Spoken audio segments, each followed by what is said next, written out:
Bonjour. Bonjour. Sophie. Bonjour Edouard. Cristiano. Enchanté. Bienvenue. Merci. Allez-y, je vous en prie. Sophie Tuillier et Cristiano Benzoni, architectes de renom et fondateurs de l'agence Rêve, ont parcouru un chemin exceptionnel dans le domaine de l'architecture. Une belle collaboration avec Jean Nouvel sera le fruit d'opportunités, de projets uniques à travers le monde. Ils ont été salués et récompensés pour leur travail remarquable, notamment la maison Louis Vuitton à Paris, une approche novatrice et un sens aiguisé du design les place parmi les figures majeures de l'architecture contemporaine. Bienvenue dans le déclic. Et justement, Sophie, quel a été votre déclic en matière d'écologie ? Alors le déclic, c'est les premières transformations que j'ai pu voir sur le paysage. J'ai deux images comme ça qui m'ont marqué. Une, c'était un voyage, je crois que c'était au Maroc, de voir les arbres remplis de sacs plastiques. Ça a été un peu, ça a été un premier élément de quelque chose marquant qui vous a et de touché. réflexion. Et la deuxième chose, c'est, je pense comme nous tous, les souvenirs d'enfants de plage, notamment sur la Côte d'Azur, dans laquelle on avait des petites pastilles de plastique qui nous amusaient, on les ramassait, mais c'était rare. Et aujourd'hui, je l'ai encore remarqué cet été, dans une poignée de sable, il y en a 20 ou 25. Et ça, c'est vrai que la pollution, notamment de la mer, elle est assez visible quand on la fréquente. On a envie d'en connaître un petit peu plus sur vous deux. Donc j'ai un petit quiz avec quelques questions. Cristiano, qu'est-ce que vous rêviez de devenir quand vous étiez enfant ? Sincèrement, c'est pas très original, mais j'ai toujours rêvé de faire de l'architecture. Donc c'était jamais vraiment été une question pour moi. C'était plutôt quelque chose d'éclair et que j'ai poursuivi en fait pendant ma toute petite jeunesse. Mon père était déjà un peu dans un métier dans lequel les designs étaient quand même un objet fondamental de son activité. Donc j'étais un peu intéressé à ça depuis mon enfance. Et c'est quelque chose que j'ai vraiment cultivé avec beaucoup de passion et qui m'a convaincu vraiment à prendre cette direction très vite dans ma vie. Quelque part, aujourd'hui, vous réalisez votre rêve. Absolument. Est-ce que vous vous souvenez, Sophie, Cristiano, de votre tout premier geste écolo ?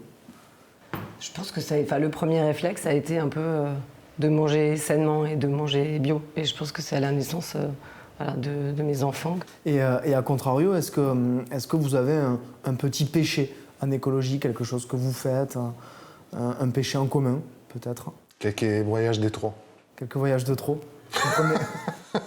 Mais souvent pour notre travail. Mais c'est sûr que c'est vraiment la chose sur laquelle il faudrait avoir une stratégie générale plus engagée, justement, pour éviter une pollution trop massive. Si on peut choisir un lieu, un monument, une loi, une invention, est-ce qu'il y a quelque chose dont vous aimeriez vraiment être père, être mère, quelque chose qui vous représente ? Chez moi, il y a un livre, en fait.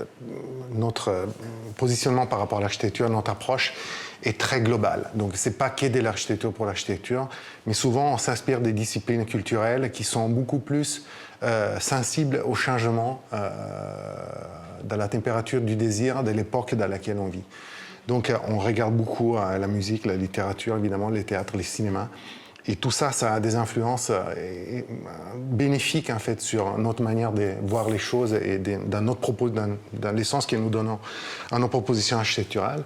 Il y a un livre en particulier qui a marqué énormément en fait ma démarche et notre démarche commune en fait au sein de l'agence. C'est un livre d'Italo Calvino qui s'appelle Les leçons américaines. Un livre qu'il avait écrit en fait justement pour anticiper des thématiques importantes pour cette millénaire dans lequel on vient de commencer tous d'habiter. Et qui vous a inspiré ? Et qui nous a inspiré énormément, qui nous inspire toujours en fait dans des thématiques et dans des axes essentiels en fait de notre travail en architecture. Et est-ce que vous avez un sentiment d'inachevé ? Alors, dans la vie de l'architecte, malheureusement, il y a beaucoup de choses qui s'accomplissent et beaucoup de choses qui ne s'accomplissent pas. Dans lequel on a mis beaucoup d'énergie et qui génère une certaine frustration, c'est notamment les concours. Les architectes font des concours et il y a beaucoup de concours perdus. Donc dans cette notion d'inachevé, c'est vrai que ça c'est un des sujets qui est le plus marquant, je pense, pour un architecte. Exactement. Après, c'est pas de l'énergie perdue. On est dans le recyclage de bonne énergie, même avec ça. Et la chose qui est très intéressante, qui est souvent, en fait, la réflexion et les démarches, en fait, on concentre sur un concours ou sur un projet qui ne verra pas les jours, injectent une énergie extrêmement positive sur la réflexion des projets à venir. Donc rien n'est perdu. Et est-ce qu'à contrario, vous avez un projet, une réussite dont vous êtes particulièrement fier ? Je pense que c'est dans l'actualité récente. Voilà, on est très heureux du projet de la maison de beauté Carita.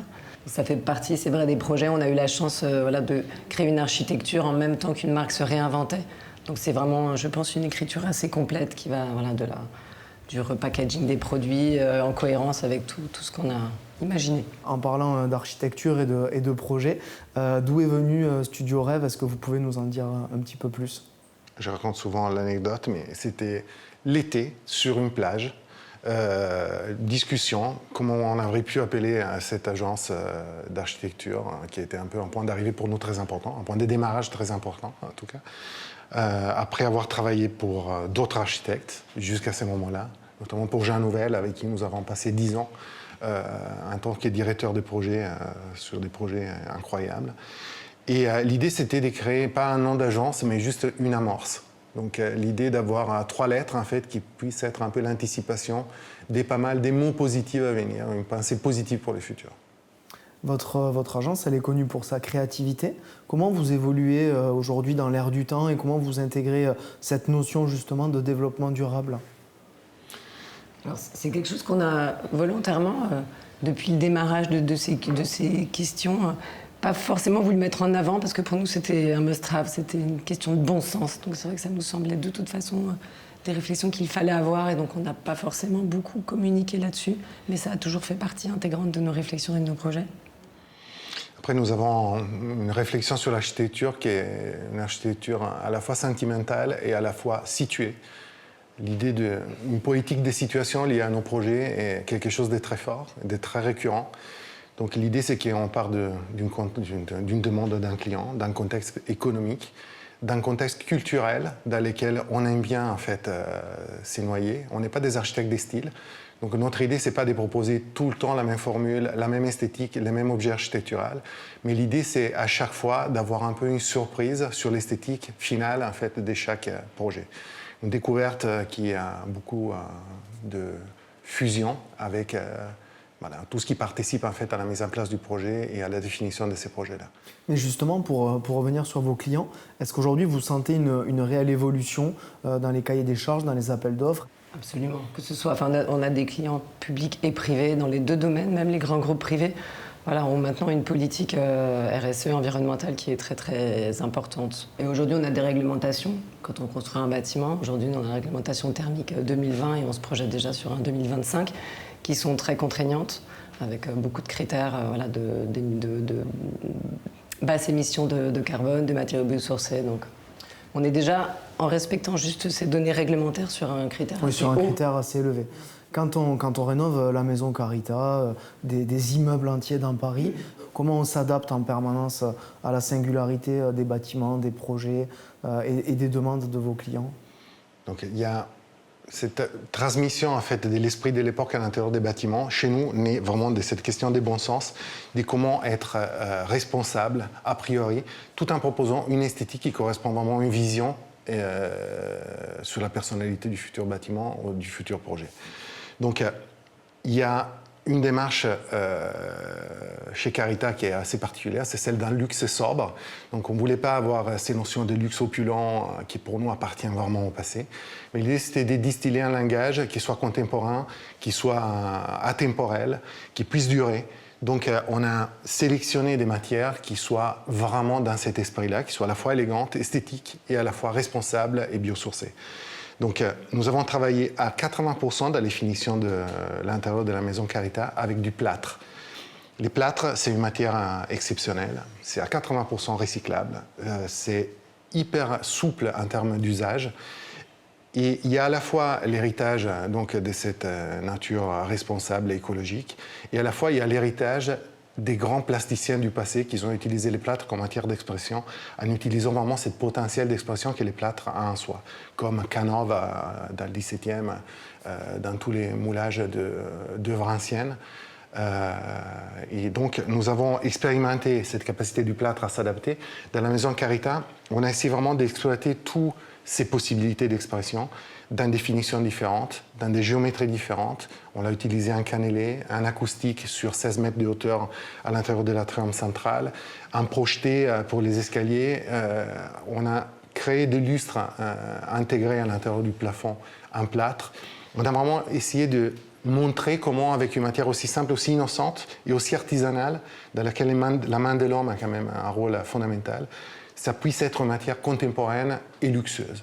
Mais justement, quand on parle de luxe, d'architecture, de design, est-ce que les différents plans de sobriété, justement pour arriver à ces bâtiments bas carbone, est-ce que ce n'est pas un frein aujourd'hui? C'est un moteur, plutôt. C'est un moteur de recherche. Parce qu'en fait, aujourd'hui, il y a un peu une thématique des réglementations par rapport à tous les matériaux écologiques. Et nous, on fait beaucoup d'expérimentations. On essaie de chercher, d'inventer des nouvelles matières avec des conditions que l'architecture nous impose.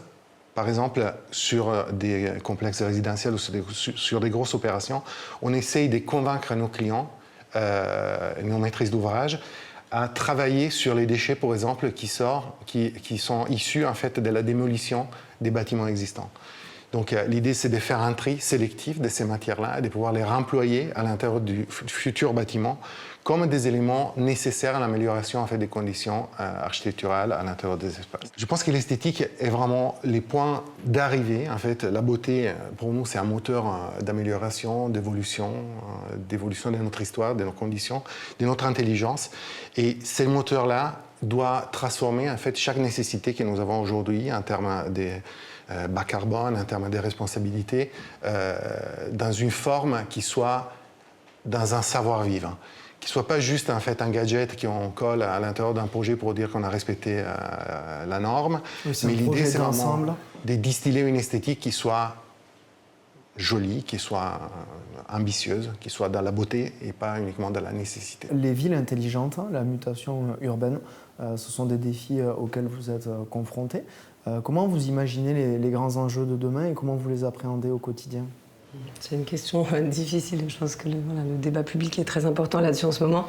On parle, il y a un enjeu important d'une artificialisation nette à zéro dans quelques années. Ça veut dire qu'il faut savoir densifier la ville, mais la densifier en créant une architecture de qualité, qui soit en créant des habitats qui donnent du confort aux usagers. Il faut favoriser la biodiversité dans la ville. Donc effectivement, c'est un défi important, c'est pas évident. Je pense que tous les acteurs publics et privés, architectes et tous les politiques doivent se mettre sur le sujet pour trouver les bonnes solutions. Et nous, on est ravis en tant qu'architectes. Je pense qu'on a un rôle important à jouer. C'est un moment clé. C'est un moment clé. Est-ce que vous avez justement une idée sur les matières, sur la façon de se déplacer, la verdure, l'agencement? Est-ce que vous sentez justement des tendances aujourd'hui ou c'est encore un peu tôt pour avoir un avis? Le concept essentiel sur la densification et sur la transformation de la ville, justement, c'est la copulture. Donc aujourd'hui, on a un patrimoine construit qui est immense, des conditions de vie qui ne sont pas toujours à la hauteur. Donc il faut savoir piquer là où ça fait du sens pour pouvoir modifier en fait un habitat en intégrant des fonctions et en travaillant sur l'échelle pour pouvoir créer des conditions qui améliorent en fait la vie des personnes et qui améliorent les conditions d'urbanité. Donc nous travaillons beaucoup sur des programmations avec beaucoup de promoteurs avec lesquels nous collaborons de manière récurrente. Sur la thématique en fait, d'établir une sorte de manifesto social qui soit à la base en fait, du projet d'architecture et en amont du projet d'architecture, pour essayer de sédimenter en fait, les conditions avant de définir une esthétique. C'est un livre, pour que chacun nous comprenne, exactement, qui permettrait justement de tracer les règles de bonne conduite sur la ville de demain. Absolument, et pour surtout d'établir vraiment les niveaux, la température du désir des futurs habitants à l'intérieur d'un contexte spécifique, en sachant travailler sur la spécificité de chaque contexte. On parle énormément d'intelligence artificielle ces derniers temps. Ça devient de plus en plus grand public. Est-ce que vous, dans votre quotidien, ou en tant qu'architecte, vous utilisez ChatGPT, vous utilisez ces nouvelles sources, quelque part, de travail, ou à contrario non, et vous faites libre esprit à votre créativité? Alors, ça ferait plaisir à notre responsable informatique qu'on adore, et avec qui nous avons de longues discussions en ce moment, justement, à propos des ChatGPT. Nous, on ne l'utilise pas au quotidien. Parce que pour nous, l'architecture, c'est pas trop dans le réflexe, c'est plutôt dans la réflexion. Donc on aime bien avoir une démarche quand même qui soit issue en fait d'une relation humaine, tout simplement, quelconque. Mais on parle beaucoup en fait avec Patrick notamment de cette question pour pouvoir améliorer les instruments qui nous permettent de mieux produire l'architecture. Donc tout ce qui est suivi des chantiers, tout ce qui est opérationnel, tout ce qui peut être en aide à la rédaction des comptes rendus et des synthèses, ça peut être une piste d'application effectivement qui peut améliorer la manière de faire notre travail. Les logiciels qu'on utilise utilisent l'intelligence artificielle, donc de manière, on peut dire, indirecte. On l'utilise pour les logiciels 3D. Aujourd'hui, on a des logiciels de modélisation et d'information du bâtiment qui s'appellent BIM, qui utilisent ces intelligences, évidemment.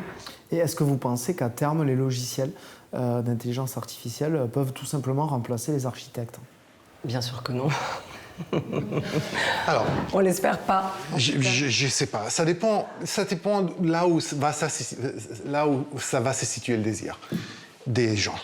Peut-être on a envie tous de faire des expériences et de pouvoir expérimenter la nouveauté.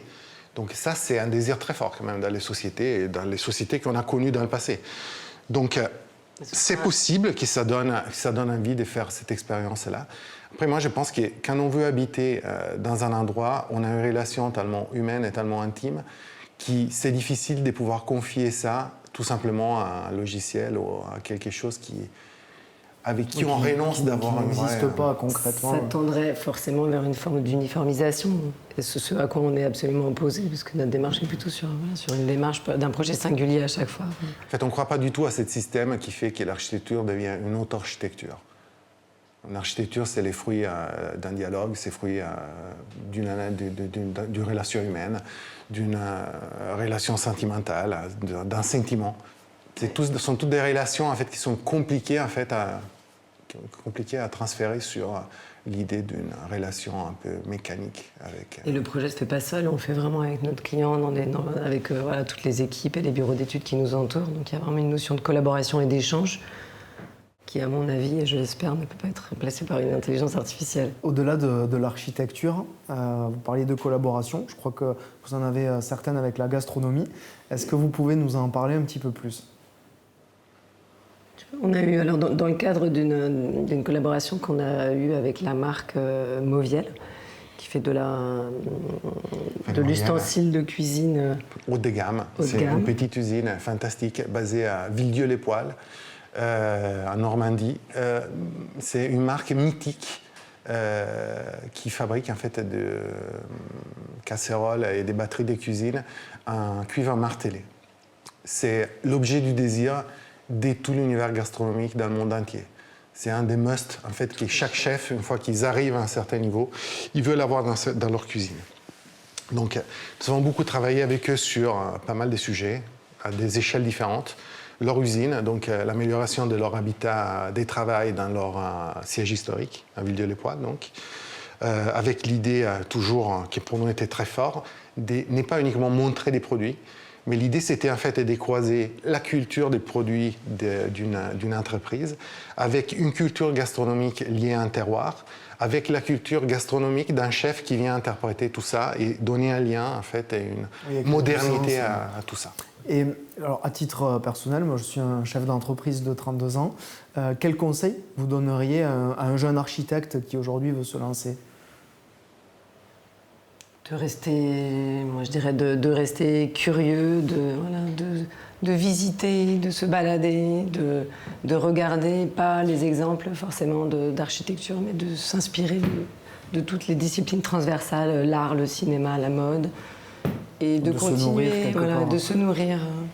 Pas que d'images, effectivement, d'architecture réalisée, et de continuer à dessiner, parce qu'on l'a évoqué tout à l'heure, les logiciels 3D ont tendance à amener les jeunes à ne concevoir que par cet outil-là. Justement, et le dessin est très important dans la manière de concevoir. En tout cas, c'est comme ça qu'on... Vous ressentez que la jeune génération utilise beaucoup plus les logiciels, oui. Peut-être ? Alors, ça leur donne des qualités, bien sûr, qui sont supérieures aux nôtres dans certains aspects, mais je pense qu'il ne faut pas perdre de vue la nécessité et l'importance de dessiner et de ressentir les choses en les dessinant.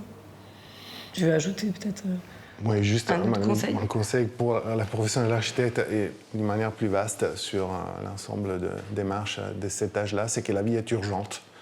Donc il faut s'intéresser à tout, il faut tout vivre, il faut tout expérimenter, il faut être frais, il faut savoir les choses, il faut parler avec les gens, Il ne faut pas hésiter à prendre des risques.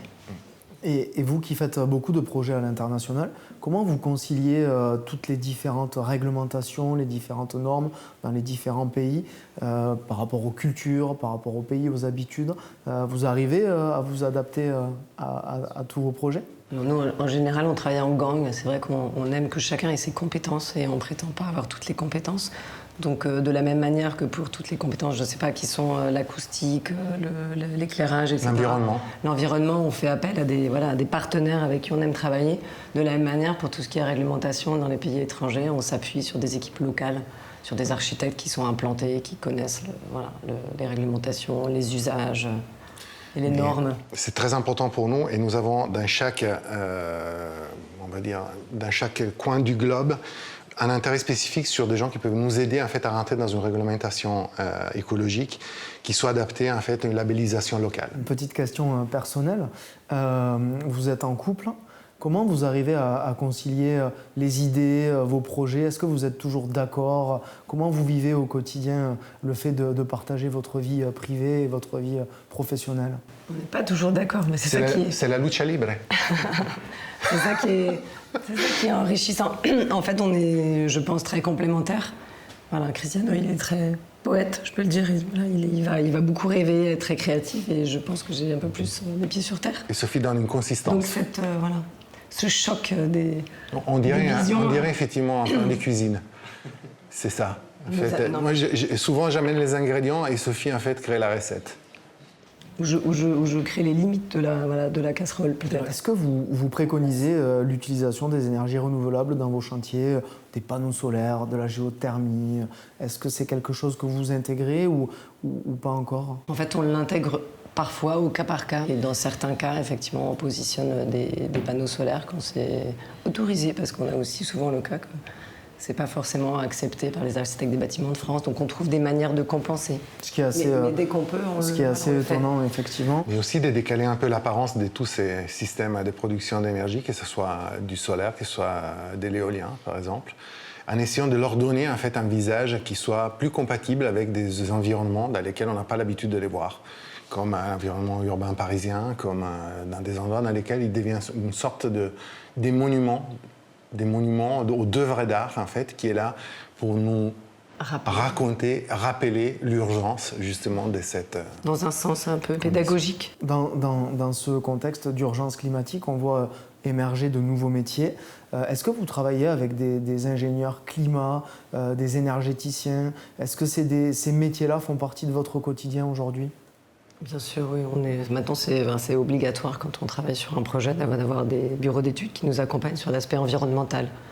Donc effectivement, ils sont spécialistes, ils connaissent toutes les propriétés de tous les matériaux et sont en capacité de nous aider, de nous dire si on a ce matériau-là ou celui-là, ou nous conseillent des matériaux biosourcés qui sont adaptés au projet. Et la cohabitation, est-ce qu'elle se fait facilement ou est-ce qu'ils s'adaptent à vous? C'est vous qui vous adaptez à eux? Comment ça se passe aujourd'hui techniquement?